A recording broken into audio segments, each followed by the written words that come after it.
चलिए देखिए, आज हम लोग बायोलॉजी का चैप्टर 3 स्टार्ट करेंगे, जिसका नाम है, चैप्टर का नाम है परिवहन। ठीक है ना। चैप्टर 3 क्या है? परिवहन। ये भारतीय भवन के आधार पर चैप्टर 3 है। अगर आप एनसीईआरटी का बुक देखोगे तो एक ही चैप्टर है जिसका नाम है जैव प्रक्रम, और जैव प्रक्रम में ही ये सब पढ़ना है ना। तो देखिए, परिवहन सबसे पहले हम लोग समझेंगे क्या होता है परिवहन। वाहन मतलब क्या होता है? देखिए, वाहन मतलब गाड़ी, अब परि मतलब रास्ता। परिवहन यानी वो किसी चीज को ले जाने, ट्रांसपोर्टेशन, ट्रांसपोर्ट। परिवहन का मतलब क्या हुआ? ट्रांसपोर्ट। देखो यहाँ पर लिखा हुआ है चैप्टर 3 परिवहन, इसको इंग्लिश में क्या कहेंगे? ट्रांसपोर्टेशन। क्या कहेंगे? ट्रांसपोर्टेशन। कोई दिक्कत है? तो देखिए क्या होता है परिवहन, सबसे पहले समझेंगे कि हमारे शरीर के अंदर हम कुछ भी लेते हैं ना, जैसे बाहर से ऊर्जा ले लिए, ऑक्सीजन ले लिए, वो ऑक्सीजन शरीर के अंदर जाता है, भोज्य पदार्थ जो हम खाते हैं उसको तोड़ता है, उसमें से जो एनर्जी होता है, जो हमारे शरीर का उपयोगी पदार्थ है, उस पदार्थ को क्या करता है? जो रक्त है ना, रक्त एक जगह से दूसरे जगह ले जाने का काम करता है। तो परिवहन का काम कौन करता है? रक्त। कौन करता है? रक्त करता है, ठीक ना। तो परिवहन का सबसे पहले डिफिनेशन हम लोग समझेंगे कि परिवहन किसे कहते हैं, परिवहन क्या है। तो परिवहन क्या है समझना है कि उपयोगी पदार्थ, उपयोगी पदार्थ जो हमारे शरीर के लिए उपयोगी है, जो हमारे शरीर को जो चाहिए, वो क्या है? उपयोगी पदार्थ है। तो उपयोगी पदार्थ उनके मूल स्रोत से शरीर की प्रत्येक कोशिका तक पहुंचाना, यानी उपयोगी जो पदार्थ है, उस उपयोगी पदार्थ के मूल स्रोत से शरीर के अन्य कोशिकाओं तक पहुंचाना। किसको? उपयोगी पदार्थ को, जो हमारे शरीर को चाहिए, उसको पहुंचाना। तथा अनुपयोगी और हानिकारक पदार्थ, शरीर में हमारे अनुपयोगी पदार्थ भी है और हानिकारक पदार्थ भी है, जो हमें हमारे शरीर को जरूरत नहीं है, वो हमारे लिए क्या है? हानिकारक है। तो उस हानिकारक पदार्थ को कोशिकाओं से निकालकर गंतव्य स्थान तक पहुंचाने की जो क्रिया है ना, इसी को क्या कहते हैं? परिवहन कहते हैं। देखो सबसे पहले परिवहन का डिफिनेशन क्या होगा कि उपयोगी पदार्थ का उसके मूल स्रोत से, उपयोगी पदार्थ का उसके मूल स्रोत से शरीर के विभिन्न कोशिकाओं तक पहुंचाना। देखिए, उपयोगी पदार्थ का, उपयोगी पदार्थ का उसके मूल स्रोत से शरीर के विभिन्न कोशिकाओं तक पहुंचाना एवं अनुपयोगी पदार्थ या हानिकारक पदार्थ को कोशिकाओं से निकालकर गंतव्य स्थान तक पहुंचाने की क्रिया को क्या कहते हैं? परिवहन। लाभदायक पदार्थ को शरीर के विभिन्न कोशिका तक पहुंचाना, हानिकारक पदार्थ को कोशिका से बाहर निकालना क्या कहलाता है? परिवहन कहलाता है। बोलो कोई दिक्कत? समझ में आया? गंतव्य मतलब होता है ना कि वो उसका जो विशेष स्थान जहाँ है ना, वहां तक पहुंचाना। जैसे मैं गंतव्य का मतलब देखिए, बेस्ट डिफिनेशन अभी हम आपको समझाते हैं कि आपका लक्ष्य है पटना जाना। ठीक है, आपका लक्ष्य क्या है? पटना जाना। मम्मी फोन की कि बेटा तुम कहाँ पहुंच गए हो? मम्मी मैं अपने गंतव्य स्थान से 5 किलोमीटर दूर हूँ, यानी मैं पटना से 5 किलोमीटर दूर हूँ। फिर फोन आया, बेटा कहाँ पहुंचे? तो मैं मम्मी मैं अपने गंतव्य स्थान पर पहुंच गया हूँ, यानी मैं पटना पहुंच गया। तो गंतव्य मतलब होता है कि शरीर से जितने हानिकारक पदार्थ है ना, उसको निकाल कर उसका जहाँ स्थान है ना, जहाँ जाना था, वहां तक पहुंचाने की क्रिया को क्या कहते हैं? परिवहन कहते हैं। बोलो कोई दिक्कत? क्लियर है? चले अब बताइएगा, परिवहन क्या परिवहन सिर्फ मानव में होता है या पेड़ पौधा में भी होता है? पेड़ पौधा में भी होता है। कैसे पेड़ पौधा में होता है? देखिए, जो पेड़ पौधा है ना, जैसे हमारे शरीर में ऑक्सीजन हम लेते हैं, वो ऑक्सीजन शरीर के अनेक कोशिकाओं तक पहुंचता है। तो हमारे जो शरीर में है ना, कौन, थोड़ा सा रोक के रखिए। देखिए क्या होता है कि सिर्फ परिवहन का जो काम है ना, वह मनुष्य में ही नहीं, जीव जंतु में ही नहीं, बल्कि वह पेड़ पौधा में भी होता है। देखिए, परिवहन का कार्य जो है वह मनुष्य में धमनी और शिरा के द्वारा होता है। धमनी और शिरा, धमनी कहाँ होता है, शिरा कहाँ होता है। देखिए धमनी और शिरा हम बता दे, वो एक प्रकार का क्या है, धमनी और शिरा एक प्रकार का नस है, क्या है, नस। और उसी नस के द्वारा रक्त का परिवहन होता है, धमनी और शिरा। देखिए धमनी और शिरा एक नस है, क्या आपको यहाँ दिखेगा, डॉक्टर जब सुई भोगता है ना, तो यहाँ पर ये जो देखिए ये जो नस दिख रहा है ना, ये इसी में आपका सुई भोंका जाता है, सुई भोंक के और जो दवा है ना शरीर के विभिन्न कोशिका तक पहुंचता है ना। यहाँ पर ये नस है, क्या है, नस। और एक नस यहाँ होता है, देखिए यहाँ पर होता है। ऐसे हमारा तो नहीं, हम पतला दुबला नहीं, इसलिए नस हमको नहीं पता चलता है। जो लकड़िया होगा ना उसका नस, तो एक नस यहाँ होता है, इसमें सुई भोंकाता है। यही जो दो नस है ना, इसी में से एक धमनी और एक शिरा है। धमनी और शिरा से मैं आगे क्लास में धमनी और शिरा के बारे में बताऊंगा, इसके बीच अंतर बताएंगे। तो इतना बात समझिए कि जो मनुष्य में परिवहन होता है ना, जीव जंतु में, वो धमनी और शिरा से होता है। अरे बात समझ में। लेकिन जो पेड़ पौधा में परिवहन होता है वो होता है जाइलम और फ्लोएम से। ये जाइलम और फ्लोएम जो है एक प्रकार का उत्तक है, क्या है, उत्तक है। उत्तक किसको कहते हैं, बात समझिए। देखिए शरीर जो है वो कोशिका से बना होता है। देखिए सब शरीर की सबसे जो छोटी इकाई है ना वो कोशिका होता है। कोशिका से बड़ा होगा उत्तक, उत्तक से बड़ा होगा अंग, और अंग से बड़ा होगा शरीर। यानी शरीर किससे मिलकर बना है, कोशिकाओं से मिलकर बना है। आ रहा बात समझ में।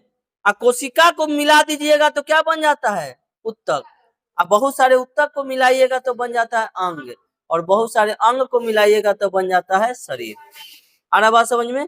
तो उसी प्रकार जाइलम जो है ये पेड़ पौधा का उत्तक है। किसका उत्तक है, अगर आपको जाइलम लिखा है तो ये मत समझना कि जाइलम मतलब क्या होता है, ये समझना कि जाइलम और फ्लोएम जो है वो पेड़ पौधा में पाए जाने वाला उत्तक है। यही जाइलम और फ्लोएम से पेड़ पौधा में भोजन और पानी जाता है। जाइलम का मतलब समझिए, जाइलम, जौ से जाइलम, जौ से जल, जल होता है कि नहीं होता है, जौ से जाइलम, जौ से जल, जौ से जड़, नहीं समझ में आ रहा है, जौ से जाइलम, जौ से जल, जौ से जड़। तो ये क्या होता है कि जाइलम से जो जल है ना, ये मान एक छोटा सा पौधा कवर के लाओ तो बाहर से होगा, छोटा सा पौधा लाना खाली है ना, बहुत जंगल में जमल होगा। तो जाइलम जो है वो क्या होता है कि जल को जो है ना वो जड़ से, जल को जड़ से पेड़ पौधा के विभिन्न कोशिका तक पहुंचाने का काम करता है। अरे बात समझ में। जल वो निकालता कहां से है,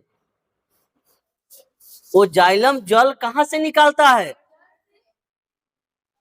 अंदर से निकालता है, पृथ्वी के अंदर से निकालता है ना। तो वही कहता है जाइलम क्या है कि जाइलम एक प्रकार का पेड़ पौधा में पाए जाने वाला संवहन उत्तक है। जाइलम क्या है, पेड़ पौधा में पाए जाने वाला एक संवहन उत्तक। आ रहा बात समझ में। जिसका प्रमुख जो कार्य है वो क्या है, पेड़ पौधा के सभी भागों में जल एवं खनिज लवण तक पहुंचाना। देखो इसमें तो ऐसा कवारा ना कि मूल रोम ये सब पते नहीं चल रहा है, ये चलो मूल रोम है ना। देखिए जिसका प्रमुख जो कार्य है वो पेड़ पौधा के सभी भागों के में जल एवं खनिज लवण पहुंचाना होता है। जाइलम की कोशिका क्या होती है, मृत। जाइलम का कोशिका जो होता है ना वो मरा हुआ होता है। क्यों मरा हुआ होता है, क्योंकि यह सिर्फ जल को ही पहुंचाने का काम करता है, ठीक है। जाइलम की गति जो है ना, अच्छा ये बताइए, ये पेड़ जो है ना ये धरती में धंसा हुआ है, तो जल जो है वो जल ऊपर से लेगा कि नीचे से लेता है, नीचे से लेता है, पृथ्वी से लेता है। तो जब जल पृथ्वी से लेगा तो गति नीचे से ऊपर की ओर होगा कि ऊपर से नीचे की ओर होगा, नीचे से ऊपर की ओर होगा। आ रहा बात समझ में। तो वही कहता है कि जाइलम की गति जो है नीचे से ऊपर की ओर होती है। बोलो कोई दिक्कत समझने में। जाइलम, जाइलम एक प्रकार का क्या है, संवहन उत्तक है। जाइलम एक प्रकार का क्या है, संवहन उत्तक। इसका कार्य क्या है, जल एवं खनिज लवण को नीचे से ऊपर की ओर शरीर मतलब विभिन्न पेड़ पौधा के विभिन्न कोशिका तक पहुंचाना है। जाइलम जाइलम की कोशिका मृत होती है, कोई दिक्कत? ये सब अंतर जब लिखेंगे ना वहां पर हमको काम आएगा आपको, ठीक है। एकदम मोस्ट वीवीआई क्वेश्चन बनता है जाइलम और फ्लोएम में अंतर। अभी 1-2 नंबर के नहीं 5 नंबर के पूछा जाता है, ठीक है। फ्लोएम क्या है? तो फ्लोएम भी एक प्रकार का कोशिका ही है, जैसे जाइलम है वैसे फ्लोएम है। जाइलम का काम कुछ और है, फ्लोएम का काम कुछ और है। फ्लोएम एक प्रकार का पेड़ पौधा में पाए जाने वाला संवहन उत्तक है, जिसका प्रमुख कार्य क्या है? पेड़ पौधा के सभी भागों में भोजन पहुंचाना। देखिए फ्लोएम क्या करता है? भोजन को पहुंचाता है विभिन्न कोशिका तक। आ रहा बात समझ में? लेकिन जाइलम जड़ से जल को विभिन्न कोशिका तक पहुंचाता है। फ्लोएम की कोशिका जीवित होती है और जाइलम की कोशिका मृत होती है। जाइलम जल को विभिन्न कोशिका तक पहुंचाता है, फ्लोएम भोजन को विभिन्न कोशिका तक पहुंचाता है। दो अंतर यहाँ पर समझ में आ गया। फ्लोएम की कोशिका जीवित होती है, फ्लोएम की गति जो है ना सभी दिशा में होता है। फ्लोएम की गति, जाइलम की गति नीचे से ऊपर की ओर, लेकिन फ्लोएम की गति सभी दिशा में होता है। कोई दिक्कत है? समझ में आया? आ गया जी। अब चलिए इसका अंतर अगर हम लिखने के लिए आपको बोले तो लिखाएगा कि नहीं लिखाएगा? देखिए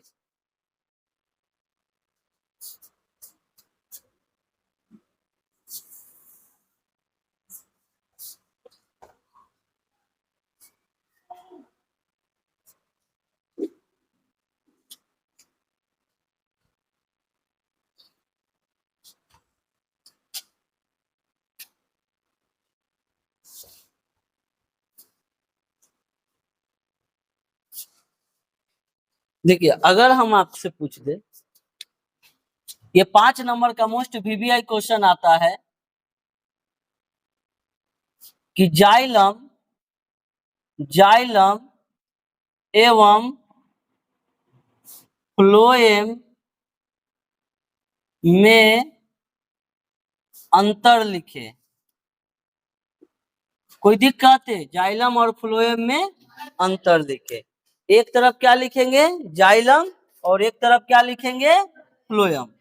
तो लिखेंगे कि जाइलम एवं फ्लोएम में निम्न अंतर है। जाइलम और फ्लोएम में निम्न अंतर है। एक तरफ जाइलम और एक तरफ फ्लोएम। बोलो कोई दिक्कत है? समझ में आ रहा है जी? अब इसका अंतर हम आप लिखवाइए। पहला अंतर हम क्या लिख सकते हैं? जाइलम एक प्रकार का संवहन उत्तक है ना। जाइलम एक प्रकार का न उग रहा है। जाइलम एक प्रकार का पेड़ पौधा में पाए जाने वाला संवहन उत्तक है, जिसका कार्य जड़ से जल को विभिन्न कोशिका तक पहुंचाना है। बोलो कोई दिक्कत है? समझ में आ रहा है जी? ये आप बोल सकते हो कि नहीं बोल सकते? एक अंतर में, इसमें आप एक अंतर क्या बोल सकते हो कि फ्लोएम भी एक प्रकार का संवहन उत्तक है, जिसका कार्य क्या है? जिसका अच्छा, पेड़ पौधा छूट गया। फ्लोएम भी एक प्रकार का पेड़ पौधा में पाए जाने वाला संवहन उत्तक है, जिसका कार्य भोजन को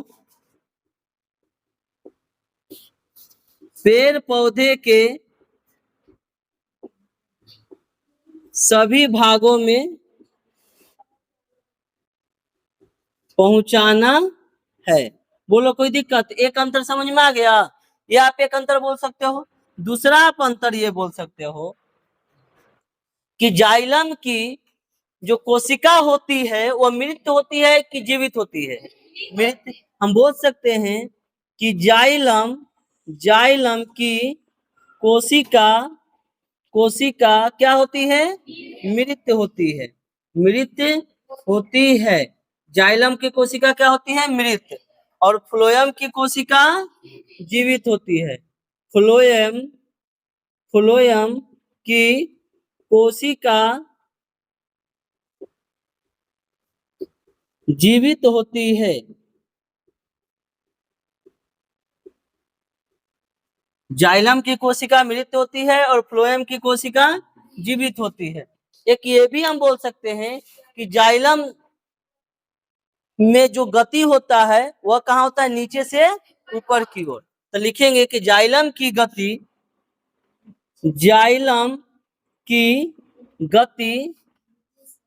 नीचे से ऊपर की ओर होता है। तो फ्लोएम में क्या लिखेंगे जी? फ्लोएम की गति सभी दिशा में होता है। बोलो कोई दिक्कत? इतना तो हम डिफिनेशन से ही हमें क्लियर हो गया था। इतना हमारा अंतर डिफिनेशन से ही क्लियर हो गया था। यस या नो? दो अंतर और है जो हम लोग याद कर लेंगे। एक है जाइलम का दाब, ध्यान देना, कोशिका मरा है तो इसका दाब ऋणात्मक, मरा है तो ऋणात्मक। तो जाइलम का दाब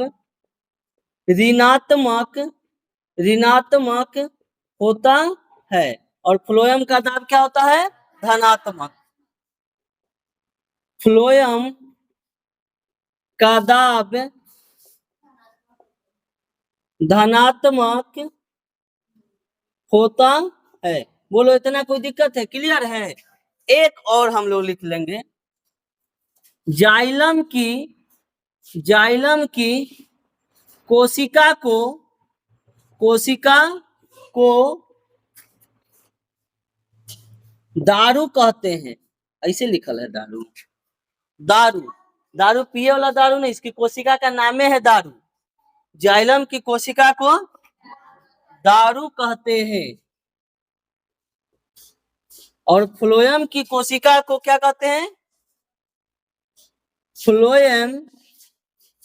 फ्लोएम की कोशिका को वाष्ट कहते हैं। बोलो याद होगा कि नहीं जी? तीन गो तो ऐसे ही याद हो गया। एक हो गया कि जाइलम के दाब ऋणात्मक होता है, फ्लोएम में दाब धनात्मक होता है। जाइलम की कोशिका को दारू कहते हैं और फ्लोएम की कोशिका को वाष्ट कहते हैं। बोलो कोई दिक्कत? बाकी कल नोट करिए, सेव कर।